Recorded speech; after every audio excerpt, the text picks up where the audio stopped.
Dios, rodeando estoy. Pensé que caería, mas nunca me has fallado, Dios.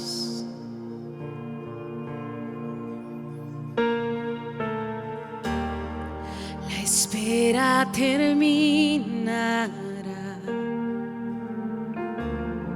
Sé que has vencido ya, mas nunca me has fallado, Dios.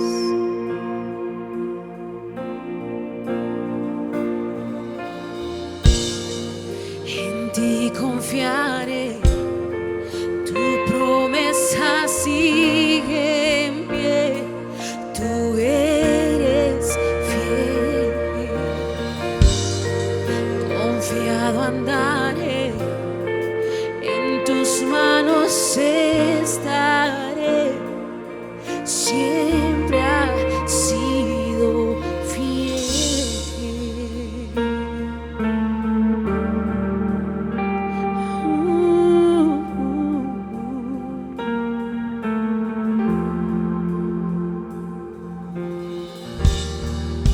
Y la noche acabará,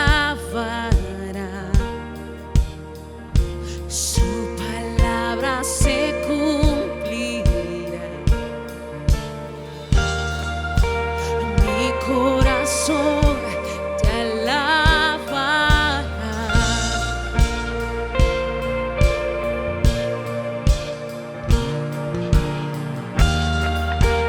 Cristo mi Salvador, cúbreme con tu amor, y mi corazón te alabará.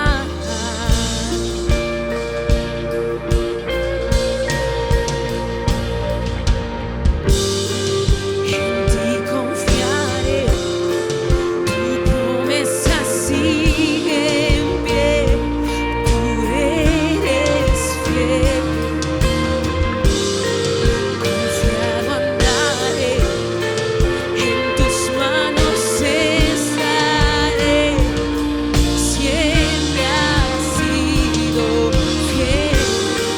En ti confiaré, tu promesa sigue en pie, tú eres fiel. Confiado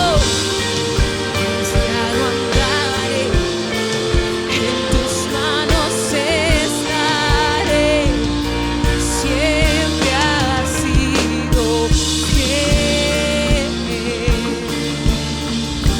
Oh, tan fiel a mí. Y hoy podemos declarar que tu poder no ha cambiado. Oh, oh,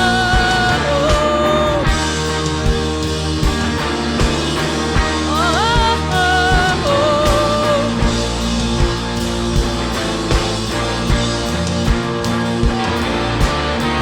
Yo sé que tú mueves montañas, yo creo en ti, sé que lo harás otra vez. Abriste el mar en el desierto, yo creo en ti, sé que lo harás otra vez.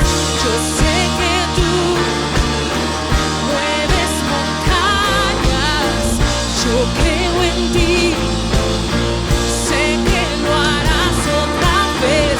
Abriste el mar en el desierto, yo creo en ti, sé que lo harás otra vez. Yo sé que tú mueves montañas, yo creo en ti, sé que lo harás otra vez.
levantamos una adoración genuina, una adoración con fe, algo poderoso sucede en cada casa, en cada lugar donde nos están viendo esta mañana. Algo poderoso está sucediendo.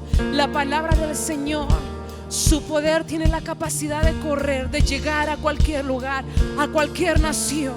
Ahí donde te encuentras hoy, levanta tus manos y declara la palabra del Señor, que Él moverá lo que tenga que mover, las montañas, los lugares. Él abrirá las puertas que necesitas que sean abiertas hoy. Él envía sanidad. No importa dónde te encuentres, Él envía sanidad. Él envía su respuesta. Él te pone en el lugar con las personas y en el momento correcto, porque su palabra corre, porque su palabra se cumple. Y Él lo hará de nuevo. Él lo hará de nuevo. Él lo está haciendo hoy. Recibe del Señor, porque su palabra es evidente, su palabra es real. Así que levantemos hoy una mejor adoración, nuestra mejor adoración, nuestra mejor adoración. Por muy oscura que sea la noche, va a amanecer. Por muy difícil que sea la situación, ninguna prueba es para siempre. Todo cambia en Él.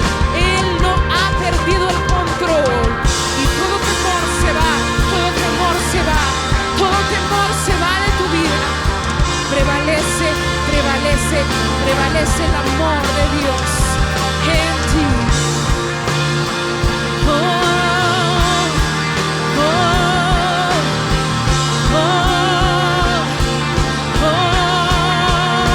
Yo sé que tú mueves las montañas, yo sé que tú mueves las montañas, yo sé que tú mueves hoy montañas, mueves hoy montañas.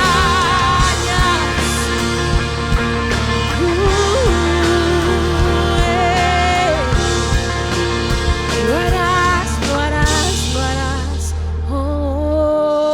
otra vez, lo harás otra vez.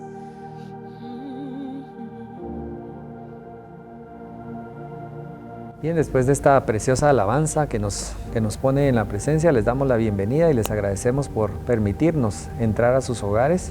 Y vamos a iniciar esta mañana orando. Padre, te damos gracias, Señor, por la bendición que nos das. Te damos gracias porque eres un Dios bueno. Te damos gracias por tus misericordias. Y te damos gracias porque nos rodeas con tus bendiciones y pones tu mano sobre nosotros. Señor, que tu Espíritu Santo inunde nuestros hogares, que tu Espíritu Santo nos traiga desde de lo más precioso de tu corazón a nuestros corazones, para que vayamos caminando en todo lo que tú quieres que caminemos en estos tiempos. Gracias por esta palabra que nos has regalado y te damos gracias por la bendición que vamos a tener hoy de esta enseñanza. En el nombre de Cristo Jesús, amén y amén. Así es que los dejo con mi amada esposa para que nos comparta lo que Dios tiene para nosotros. Amén, amén. Muy buenos días, hermanos. Bendecido día. La verdad es de que estamos agradecidos con el Señor por el privilegio que nos da de poder transmitir la palabra, de poder llevar el mensaje del corazón del Señor. Y pues Eric ya oró, pero yo quisiera darle gracias al Señor porque verdaderamente tú, Padre amado, eres el que pone los mensajes en nuestros corazones. Eres quien dirige, Padre Celestial, con tu Santo Espíritu este tiempo. Y te pido, Padre Santo, que no sea yo, que sea únicamente, Padre, lo que tú dictaste, lo que se hable el día de hoy y que penetre a lo más profundo de nuestras vidas, Señor, edificándonos, restaurándonos, liberándonos, Señor. Gracias, Padre, porque tu amor, Padre Celestial, es el que permite que podamos, Señor, transmitir, que podamos llevar tu mensaje, Señor, en el nombre de Jesús. Amén y amén. Así que damos gracias al Señor. Y durante las últimas semanas hemos platicado acerca de la vida de Daniel, que si bien él fue llevado al cautiverio y pasó por procesos difíciles a su corta edad, Dios siempre lo respaldó. Dios siempre estuvo con él y lo hizo su profeta, su mensajero. Y podemos ver que estando él en ese cautiverio, tomó una decisión muy importante y fue la de serle fiel a su Dios, al Dios con el que él creció, al Dios que le fue enseñado, al Dios en el que él creyó desde niño hasta ese momento y en su vida posterior. Y vemos también que la palabra de Dios nos regala muchísimos ejemplos de hombres que tomaron decisiones en un momento de su vida. Y a través de eso el Señor nos edifica, a través de eso el Señor siempre, siempre nos habla. Aun cuando hayamos leído ya varias veces la palabra, aun cuando hayamos escuchado acerca de cada uno de estos hombres, siempre hay algo nuevo para nosotros en la palabra de Dios. Siempre el mensaje está vigente, el mensaje está queriendo llegar a nuestro corazón de diferente manera. Así que hoy vamos a hablar acerca de José, acerca de la vida de José, el hijo de Jacob, uno de los grandes patriarcas que habla la palabra. Y nos vamos a enfocar en la vida de él y pues es bastante larga. Ustedes saben, los que son conocedores de la palabra, que va a abarcar del capítulo 37 del libro de Génesis hasta el capítulo 50 y vamos a tratar la manera de ir sacando lo que más llamó la atención a mi corazón cuando estuve preparando este tema que les voy a compartir el día de hoy. Y nos vamos a enfocar en el capítulo 37 del libro de Génesis. Si usted me acompaña, lo vamos a leer rápidamente porque tiene varias cositas, varias características que sé que nos van a edificar para el día de hoy. Habitó Jacob en la tierra donde había morado su padre, en la tierra de Canaán. Esta es la historia de la familia de Jacob.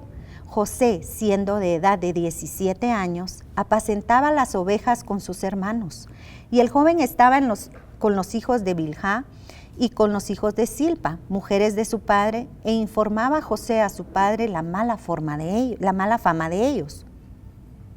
Y amaba a Israel a José más que a todos sus hijos, porque lo había tenido en su vejez, y le hizo una túnica de diversos colores. Y viendo sus hermanos que su padre lo amaba más que a todos sus hermanos, le aborrecían, y no podían hablarle pacíficamente. Y soñó José un sueño, y lo contó a sus hermanos, y ellos llegaron a aborrecerle más todavía. Y él les dijo: oíd ahora este sueño que he soñado. He aquí que atábamos manojos en medio del campo, y he aquí que mi manojo se levantaba y estaba derecho, y que vuestros manojos estaban alrededor y se inclinaban al mío. Le respondieron sus hermanos: ¿reinarás tú sobre nosotros, o señorearás sobre nosotros? Y le aborrecieron aún más a causa de sus sueños y de sus palabras. Soñó aún otro sueño, y lo contó a sus hermanos diciendo: he aquí que he soñado otro sueño. Y he aquí que el sol y la luna y 11 estrellas se inclinaban a mí. Y lo contó a su padre y a sus hermanos, y su padre le reprendió y le dijo: ¿qué sueño es este que soñaste? ¿Acaso vendremos yo y tu madre y tus hermanos a postrarnos en tierra ante ti? Y sus hermanos le tenían envidia, más su padre meditaba en esto. Después fueron sus hermanos a apacentar las ovejas de su padre a Siquem. Y dijo Israel a José: tus hermanos apacientan las ovejas en Siquem, ven y te enviaré a ellos. Y él respondió: heme aquí. E Israel le dijo: ve ahora, mira cómo están tus hermanos y cómo están las ovejas, y tráeme la respuesta. Y lo envió del valle de Hebrón, y llegó a Siquem. Y lo halló un hombre, andando él errante por el campo, y le preguntó a aquel hombre diciendo: ¿qué buscas? José respondió: busco a mis hermanos, te ruego que me muestres dónde están apacentando. Aquel hombre respondió: ya se han ido de aquí, y yo les oí decir: vamos a Dotán. Entonces José fue tras sus hermanos y los halló en Dotán. Cuando ellos lo vieron de lejos, antes que llegara cerca de ellos, conspiraron contra él para matarle. Y dijeron el uno al otro: he aquí viene el soñador. Ahora pues, venid y matémosle y echémosle en una cisterna, y diremos: alguna mala bestia lo devoró, y veremos qué será de sus sueños. Cuando Rubén oyó esto, lo libró de sus manos, y dijo: no lo matemos. Y les dijo Rubén: no derraméis sangre, echadlo en esta cisterna que está en el desierto, y no pongáis mano en él, por librarlo así de sus manos, para hacerlo volver a su padre. Sucedió pues que cuando llegó José a sus hermanos, ellos quitaron a José su túnica, la túnica de colores que tenía sobre sí, y le tomaron y le echaron en la cisterna, pero la cisterna estaba vacía, no había en ella agua. Y se sentaron a comer pan, y alzando los ojos miraron, y he aquí una compañía de ismaelitas que venía de Galaad, y sus camellos traían aromas, bálsamo y mirra, e iban a llevarlo a Egipto. Entonces Judá dijo a sus hermanos: ¿qué provecho hay en que matemos a nuestro hermano y encubramos su muerte? Venid, vendámosle a los ismaelitas, y no sea nuestra mano sobre él, porque él es nuestro hermano, nuestra propia carne. Y sus hermanos convinieron con él. Y cuando pasaban los madianitas mercaderes, sacaron ellos a José de la cisterna y le trajeron arriba y le vendieron a los ismaelitas por 20 piezas de plata. Y llevaron a José a Egipto.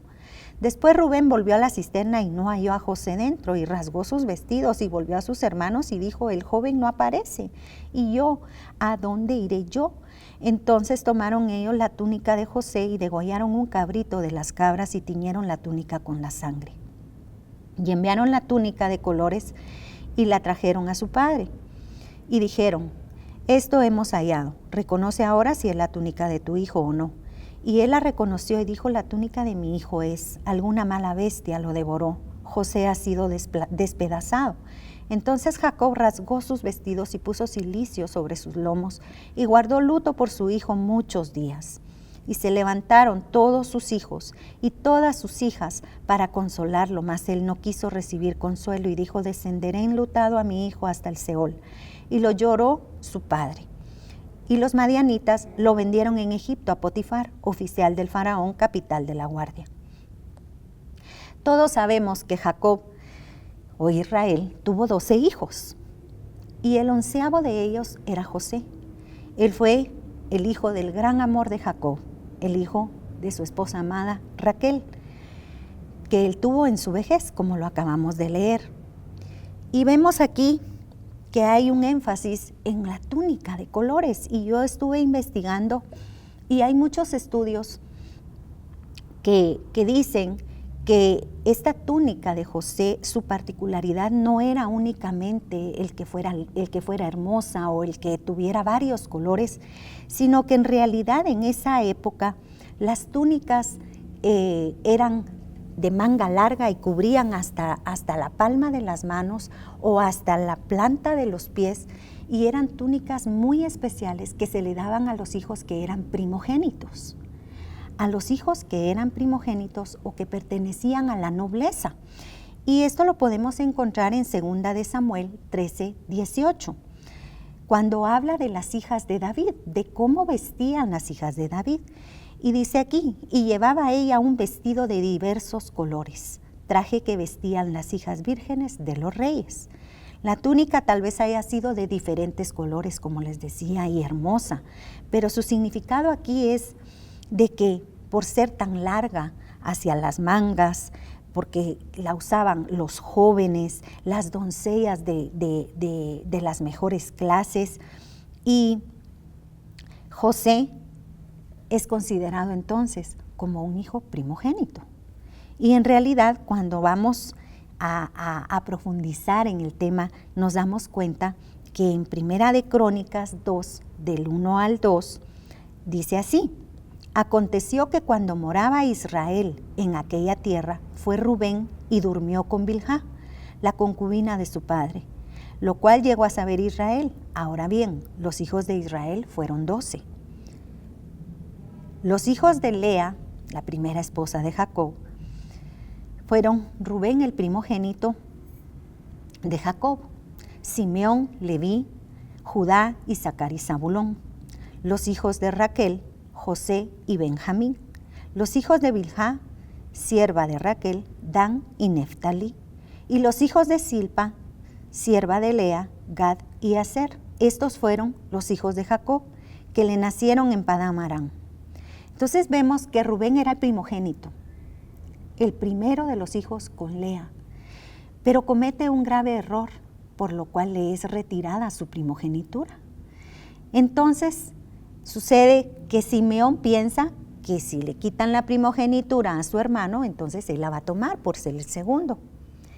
Pero no es así, porque resulta que Simeón y Leví habían cometido el pecado de una gran matanza por defender la honra de su hermana.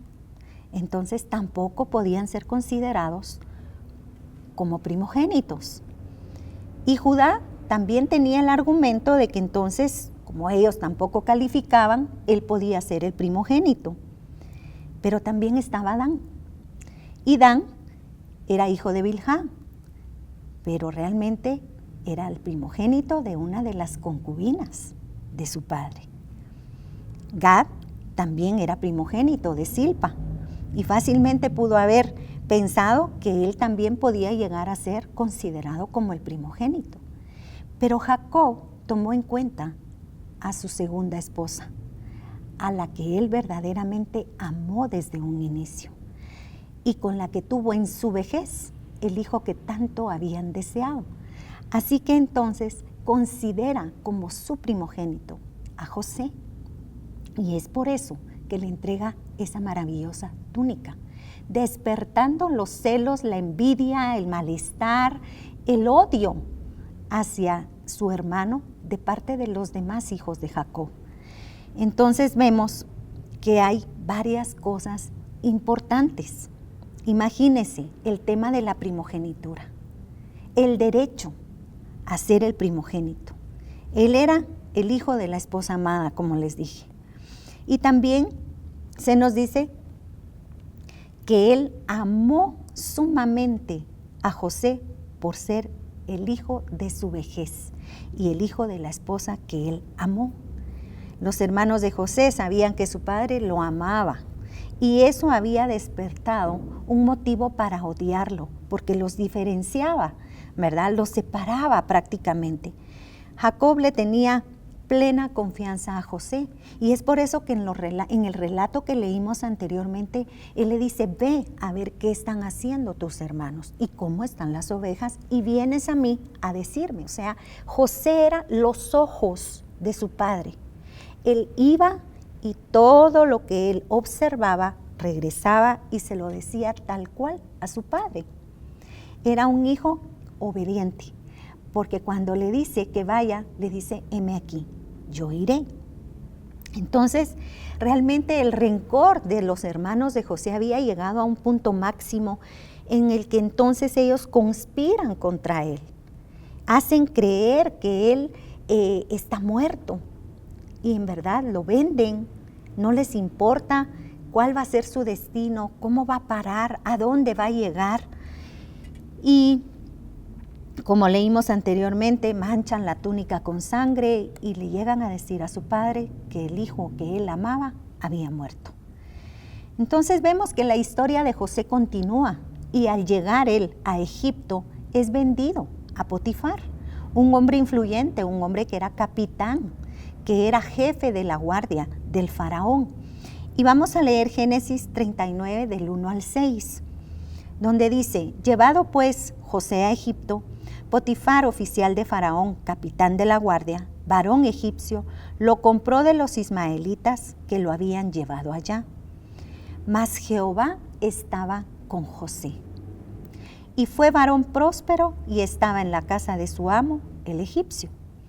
Y vio su amo que Jehová estaba con él, y que todo lo que él hacía, Jehová lo hacía prosperar en su mano. Así halló José gracia en sus ojos, y le servía. Y él le hizo mayordomo de su casa, y entregó en su poder todo lo que tenía. Y aconteció que desde cuando le dio el encargo de su casa y de todo lo que tenía, Jehová bendijo la casa del egipcio a causa de José. Y la bendición de Jehová estaba sobre todo lo que tenía, así en casa como en el campo. Y dejó todo lo que tenía en mano de José, y con él no se preocupaba. Entonces podemos ver una similitud en lo que hemos venido hablando de Daniel. José tuvo un sueño. José recibió la revelación de ese sueño, la interpretación de los sueños. José fue un hombre que fue usado por el Señor, en el cual derramó gracia, el cual fue utilizado para que el egipcio conociera a Jehová de José. Entonces, vemos que José había venido atravesando procesos y siempre estaba la mano de Jehová sobre él. Ya había sido vendido, pero haya gracia con este hombre que lo compra. Y luego lo lleva a su casa y vuelve a entrar en otro proceso, porque de repente que le gusta a la esposa de Potifar, y entonces ella viene y trata de seducir a José, de hacerlo caer en una tentación muy grande. Y él se negaba a esas insinuaciones que ella le hacía, porque mostraba honor a su amo.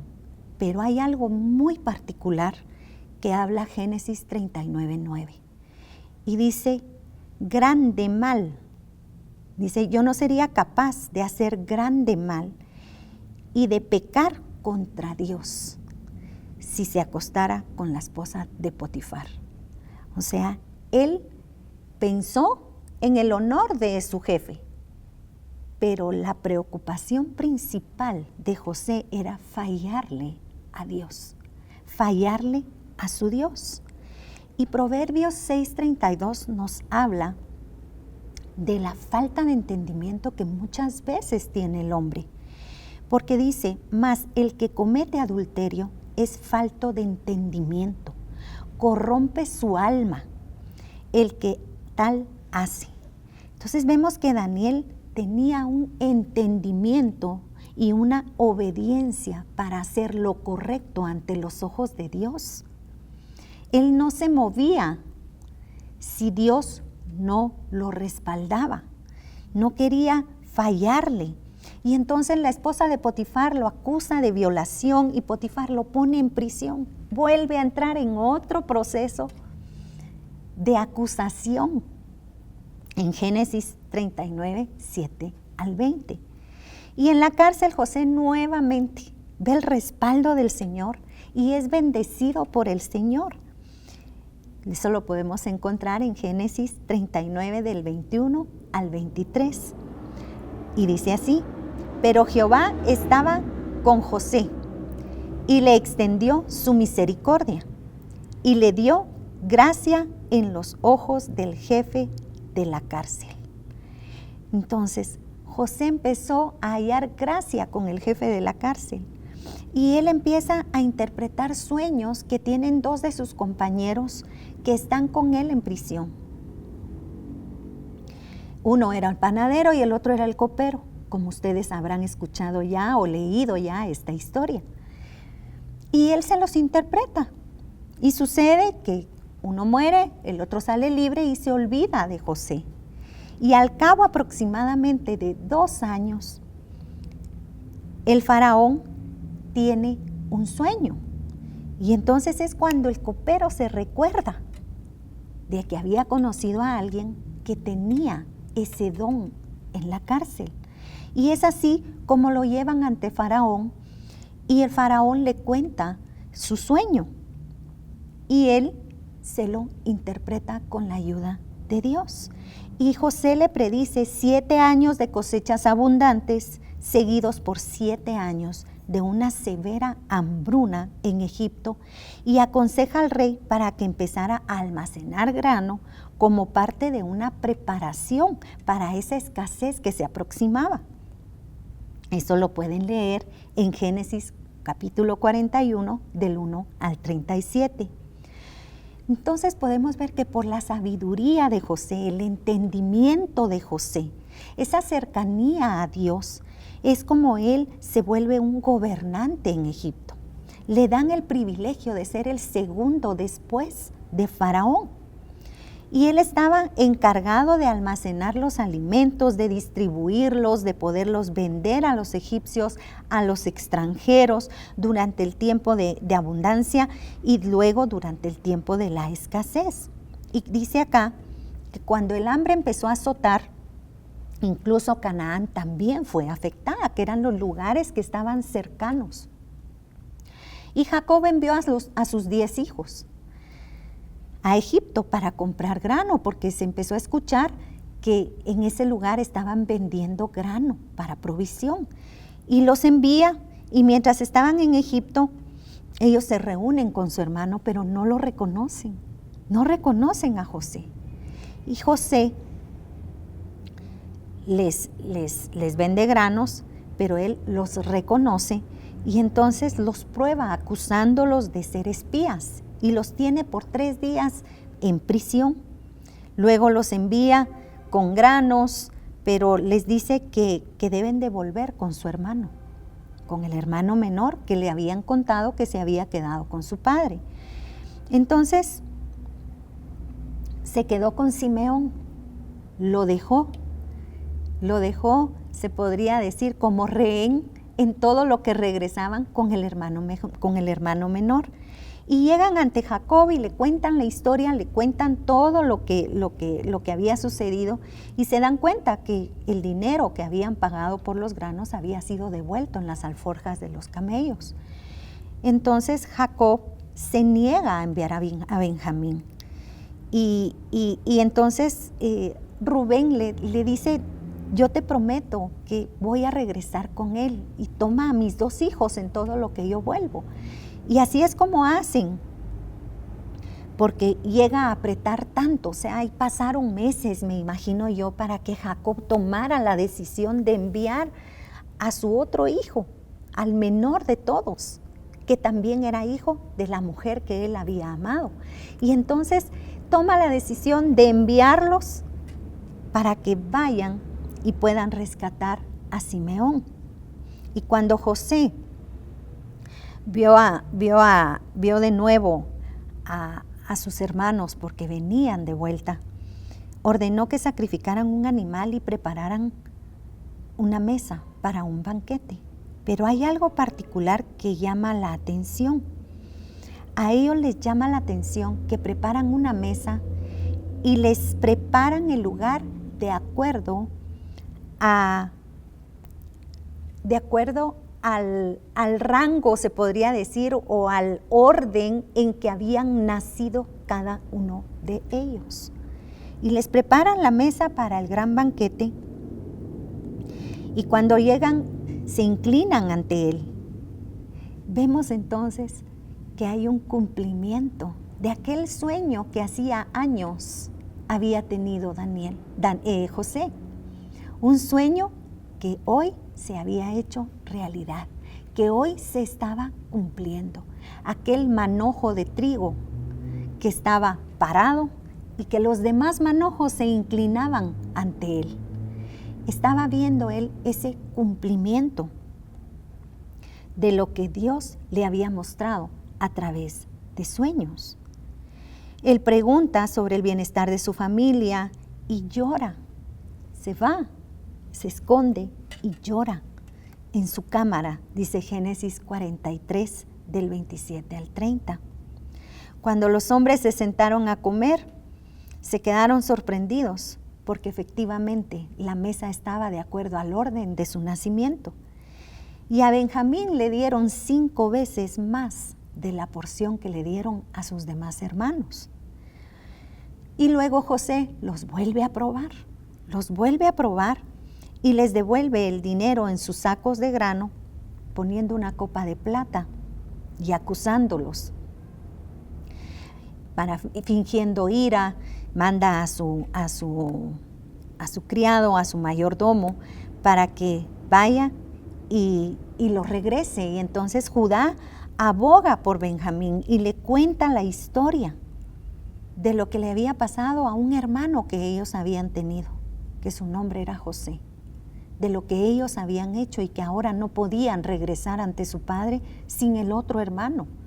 Entonces él se quebranta completamente al ver que sí hay arrepentimiento en el corazón de sus hermanos por lo que le habían hecho hacía ya muchos años, porque para que José llegara a ser el segundo al mando después del faraón, habían pasado 13 años ya.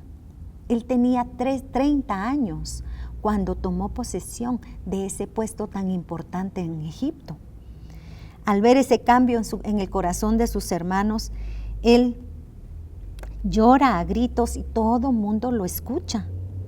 Y entonces en Génesis 45, del versículo 4 al 8, dice así: entonces dijo José a sus hermanos: acercaos ahora a mí. Y ellos se acercaron, y él les dijo: yo soy José vuestro hermano, el que vendisteis para Egipto. Ahora pues, no os entristezcáis, ni os pese de haberme vendido acá, porque para preservación de vida me envió Dios delante de vosotros. Pues ya ha habido 2 años de hambre en medio de la tierra, y aún quedan 5 años, en los cuales ni habrá arada ni siega. Y Dios me envió delante de vosotros, para preservaros posteridad sobre la tierra, y para daros vida por medio de gran liberación.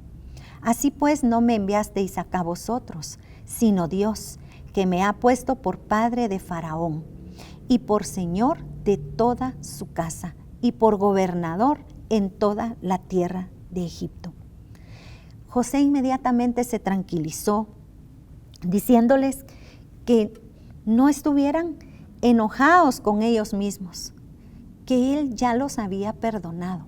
Vemos ahí un corazón que perdona, un corazón humilde, un corazón que entendió el propósito por el cual había pasado todo el proceso durante 13 años de sufrimiento, de ver cómo sus hermanos lo habían vendido, pero aún así los perdonó, de ver cómo al llegar a Egipto él encuentra gracia y favor, pero posteriormente es encerrado en la cárcel y ve la mano de Dios sobre él.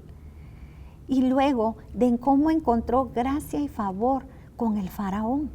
Vemos ese corazón que perdonó completamente y que vino entendimiento de lo alto, sabiduría de lo alto, para entender que había un propósito marcado de parte de Dios sobre su vida, que él tenía que ir a cumplir, y que en ese momento estaba iniciando el cumplimiento de ese propósito por el cual él fue llevado a ese lugar. Entonces les dice que no se entristezcan, porque él ya entendió, porque él ya los perdonó, porque él los ama. Y es así como toda la familia, Jacob, sus hijos, todo un pueblo llega a Egipto a vivir durante esa escasez y se queda ahí con él. Entonces, mis amados, podemos ver varias características de José, varias características. Primero, que él fue considerado como primogénito, pero también podemos ver que como padres muchas veces cometemos errores y marcamos diferencias muy grandes en nuestros hijos, muy grandes, a extremo que podemos generar cierto distanciamiento, cierto malestar, cierta envidia hacia entre nuestros hijos o entre nuestros hermanos, si es que nuestros padres hicieron eso con nosotros en el pasado. Segundo, podemos ver que el cuidado y la fidelidad de Dios está siempre sobre sus hijos, porque a pesar de que José estuvo atravesando situaciones difíciles, situaciones muy duras, la mano de Dios, la fidelidad de Dios siempre estuvo sobre él, nunca lo desamparó. Hechos 7:10 dice: y el libro de todas sus tribulaciones, y le libró de todas sus tribulaciones, y le dio gracia y sabiduría delante de Faraón, rey de Egipto, el cual lo puso por gobernador sobre Egipto y sobre su casa. Mas Jehová estaba con José cuando fue llevado a Potifar. En medio de todo sufrimiento estaba con José. Vemos el cuidado de Dios y cómo en el libro de Hechos hacen esa narrativa y esa aseveración asegurando que el cuidado de Dios siempre estuvo con José, como va a estar con nosotros, como ha estado con nosotros. El tercer punto importante aquí es cómo manejar la tentación. José nos muestra, en verdad, es un ejemplo muy grande de cómo manejar la tentación. Tenemos muchas tentaciones, pero debemos aprender a ser fuertes, no por lo que podamos ocasionarle a nuestro prójimo, que también es importante, sino porque lo primero que sucede es que le fallamos a Dios. Y debemos estar conscientes de que no podemos fallarle a Dios. No podemos quedarle mal a Dios. Segunda de Timoteo 2:22 dice: huye también de las pasiones juveniles y sigue la justicia, la fe, el amor y la paz, con los que de corazón limpio invocan al Señor. Así que Él nos muestra un ejemplo grande de cómo librar, de cómo salir corriendo, que es lo que Él hace, porque la esposa de Potifar hasta le quita la ropa y Él sale huyendo del lugar, porque Dios me libre de fallarle a mi Dios. No puedo fallarle a mi Dios. La cuarta cosa es la misericordia. La misericordia que se movió en José cuando volvió a ver a sus hermanos. Él fue misericordioso, porque ¿quién podría haber culpado a José si no les hubiera querido dar grano? Si hubiera querido cobrar venganza, si hubiera querido hacerles el mal después de lo que le hicieron a él. Sin embargo, él mostró la misericordia de Dios en él, ese fruto de la vivencia con Dios, de la comunión con Dios constante. Y entonces él viene y les muestra misericordia, porque verdaderamente Dios desea que tengamos misericordia por encima de todos los demás sacrificios. Oseas 6:6 dice: porque misericordia quiero y no sacrificio, y conocimiento de Dios más que holocaustos. Eso es lo que demanda el Señor de nosotros, mostrar misericordia. Mostrar misericordia. A Dios no le importan los holocaustos, no le importa el conocimiento, le importa cómo está tu corazón, le importa cuán grande es su misericordia y cómo Él la vino a dar a través de su Hijo amado y cómo nosotros la debemos absorber para poderla mostrar con nuestro prójimo, con las personas que nos rodean. La quinta cosa que quiero dejarles hoy es entender la soberanía de Dios. Muchas veces pasamos por tribulaciones, pasamos por procesos y decimos: no entiendo por qué me está pasando esto a mí. Pero Dios, en medio de su soberanía, muestra el propósito para cada situación que podemos experimentar o que podemos atravesar.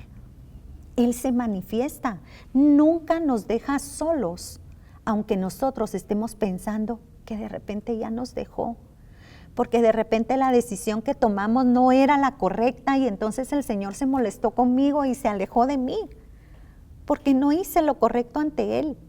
Pero en medio de su soberanía hay un propósito. Él jamás nos deja solos. Él está ahí pendiente de nosotros, esperando que nosotros regresemos, si es que nos desviamos un poco. Él siempre está con nosotros. No nos abandona. Su soberanía es muy, muy grande, muy grande.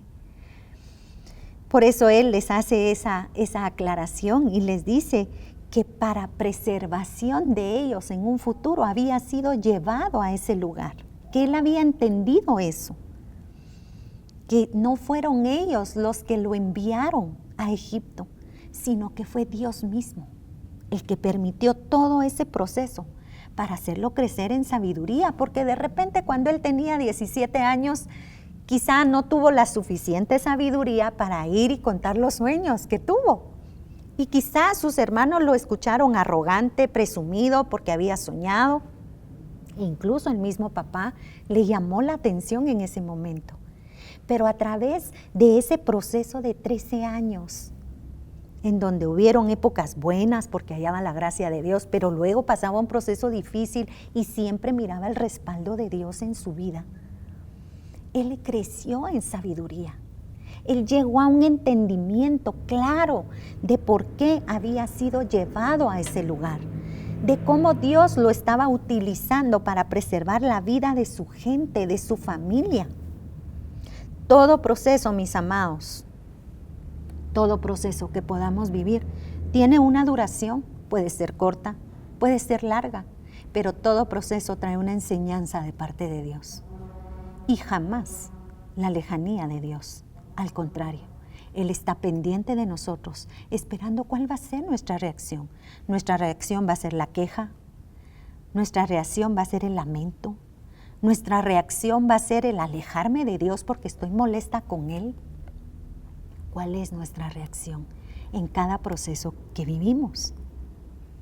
Y el número 6 es que hay una generación que pone en práctica lo que vio hacer a su padre, en creer en un Dios poderoso. Porque José sabía muy bien todo lo que Jacob había vivido, cómo Dios se había manifestado en su vida, cómo él había tenido ese encuentro cercano con el ángel de Dios, con Dios mismo. Cómo él había tenido esa relación, esa cercanía. José sabía quién era el Padre, quién era el Dios de su padre. Él lo conocía perfectamente. Entonces, como conclusión, mis amados, la soberanía de Dios es inimaginable y siempre es llena de bendición para nosotros. Él derrama sobre nosotros sabiduría de lo alto, pero está en nosotros el querer tomar esa sabiduría de lo alto o el querer tomar la sabiduría de nosotros. Y ahí es en donde muchas veces cometemos errores. Es importante tener esa conexión con el Señor, esa comunicación con el Señor, para que Él nos guíe, para que Él nos ilumine, para que Él nos ayude a cómo enfrentar cada proceso, porque Él siempre va a estar ahí.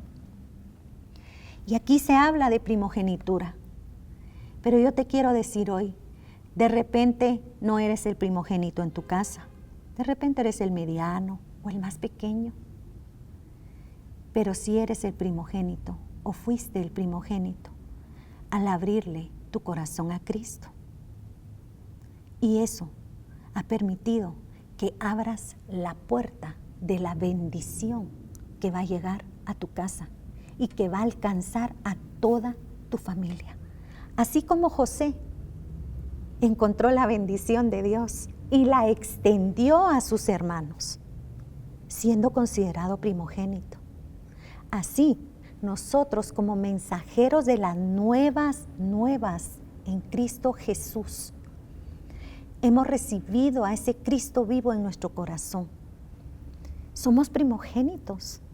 Yo no sé en sus casos, no sé cada uno de nosotros, pero yo les puedo decir, en mi casa yo fui la primera y ya van varios que han conocido a Jesús a través, no de que le estemos retorciendo el brazo a nuestros hermanos, sino de mostrar el amor de Dios, de mostrar quién es Jesús en nuestras vidas, de mostrar esa luz que ilumina y que disipa las tinieblas.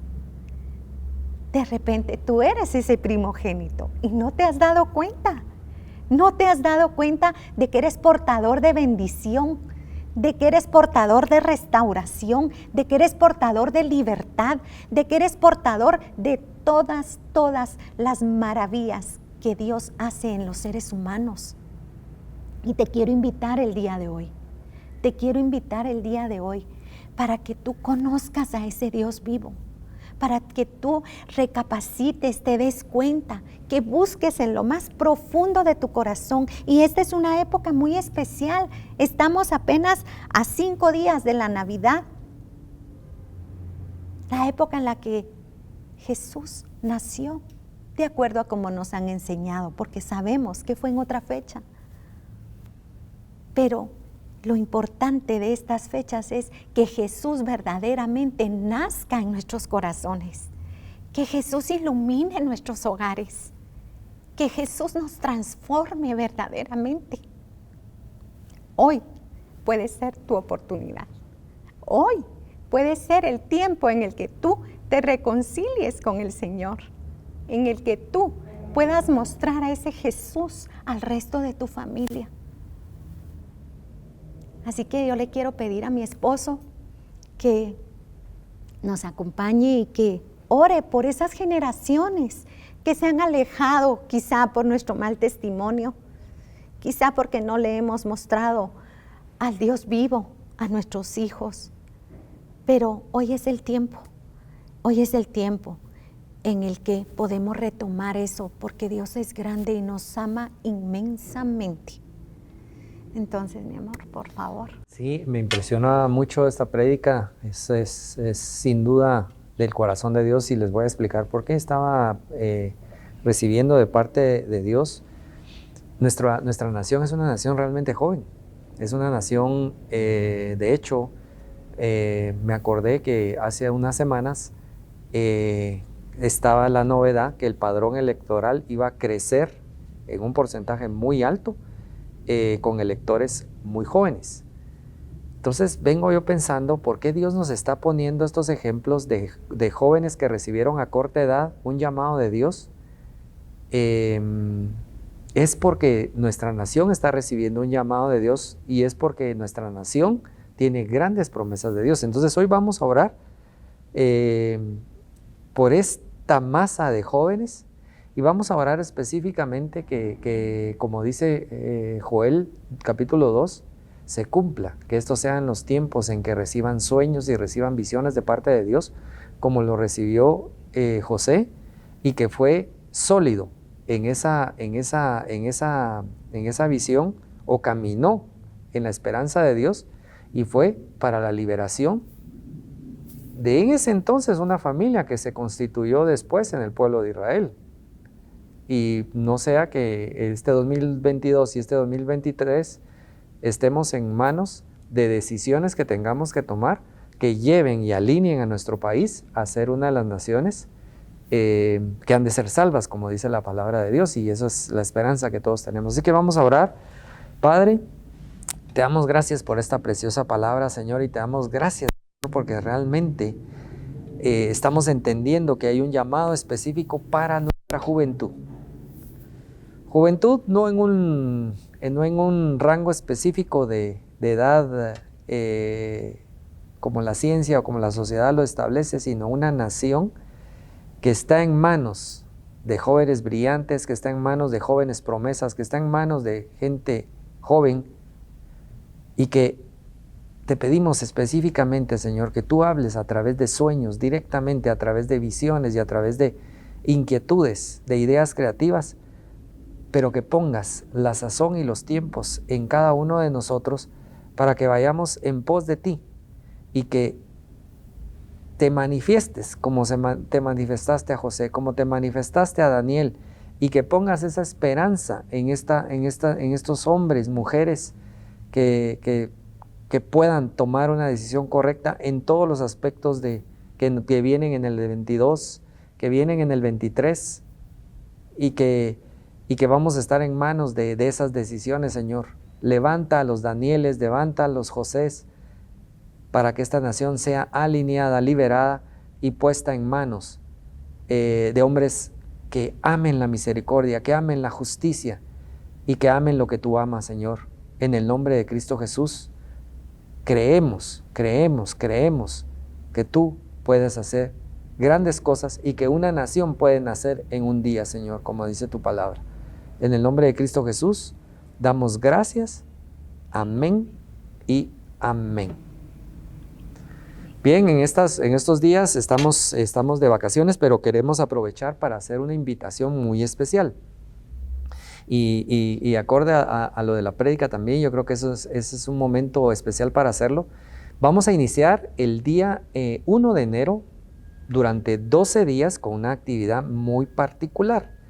Y esto está basado en el libro de Daniel y ahora en Génesis que leíste el versículo donde José decide no ofender a Dios.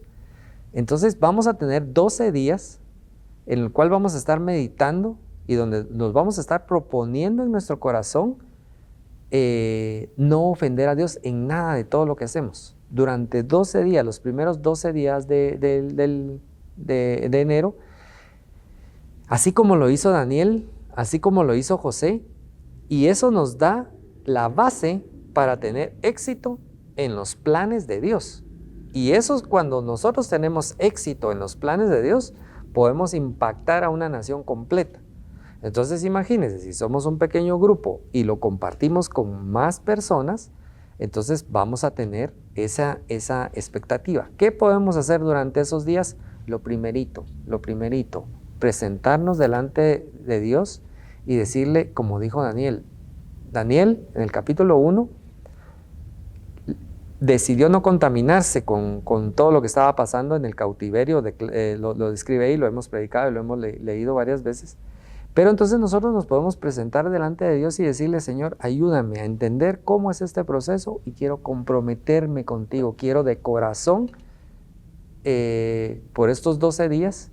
¿Por qué lo hacemos a no ofenderte? ¿Por qué lo hacemos durante 12 días? Porque mes a mes, tenemos 12 meses al año, mes a mes nos vamos a ir recordando de este compromiso y vamos a ir viendo las reacciones espirituales. En el capítulo 1 más adelante habla que Dios ve con agrado ese compromiso que Daniel hace ahí y pone gracia, favor, misericordia, revelación, sabiduría sobre Daniel y sus amigos, y eso lo lleva durante 70 años a tener éxito en los planes y propósitos de Dios y prepara la liberación del pueblo de Israel y el retorno del pueblo de Israel. Entonces nosotros lo que queremos es contagiar a muchas personas, hacer viral este ejercicio que vamos a hacer espiritual para que muchas personas nos comprometamos y muchas personas vivamos para ser testigos y dar testimonio de lo grande que es nuestro buen Dios. Entonces vamos a estar haciendo varias invitaciones, pero recuerde, a partir del 1 de enero, el primer día del año 22, vamos a iniciar con este ejercicio. ¿Qué podemos hacer? Les decía, bueno, podemos primero hacer este compromiso de corazón, tener tiempos de intimidad con Dios, tener tiempos de lectura de la palabra de Dios y tiempos de adoración en espíritu y en verdad para ir recibiendo la revelación que necesitamos para este ejercicio. Así que deseamos que nos acompañen y va a ser una bendición poder hacer este ejercicio. Amén. Bien, vamos a dar gracias por las ofrendas, por los corazones bondadosos y cumplidores de la palabra de Dios.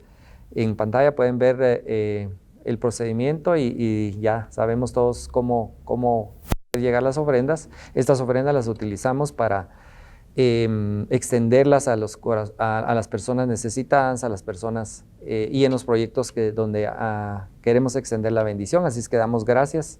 Padre, te damos gracias, Señor, por los corazones alegres, por los corazones que tienen a bien cumplir con tu palabra en cuanto a sus ofrendas, diezmos. Y te damos gracias, Señor, también porque nos das la provisión, Señor, no solo para cubrir todo lo que tenemos que cubrir, sino para extendernos en las personas necesitadas. Señor, sé propicio y no solo que llevemos algo material, algo económico, sino que llevemos tu palabra a los corazones necesitados. Damos gracias en el nombre de Cristo. Amén y amén. Bien, deseamos que esta semana sea una semana de reuniones familiares, de compartir, de dar gracias a Dios, porque la verdad, Dios nos ha guardado de muchas cosas y aprovechar. Son tiempos donde a veces los hijos regresan por estudios, por trabajo, y es un tiempo para darle gracias a Dios. Aprovechémoslo bien compartamos, platiquemos, riámonos, disfrutemos y seamos agradecidos con Dios. Padre, te damos gracias, Señor, por las bendiciones que nos has dado. Declaramos que esta semana es una semana de bendición, que ningún arma forjada por mano de hombre puede hacernos daño, ni planes de hombre pueden hacernos daño. Y declaramos que tú nos rodeas, nos cubres, nos por detrás, por los lados, y tu mano está sobre nosotros. Y que hay un entendimiento y una revelación, que viene la revelación de Jesucristo para todos nosotros, y que esa revelación nos hace construir sobre la roca, nos hace construir sobre Cristo, que es sobre nuestro fundamento y nuestra segura doctrina. En el nombre de Cristo Jesús, amén y amén. Que pasen una semana bendecida, que pasen una semana llena de bendiciones.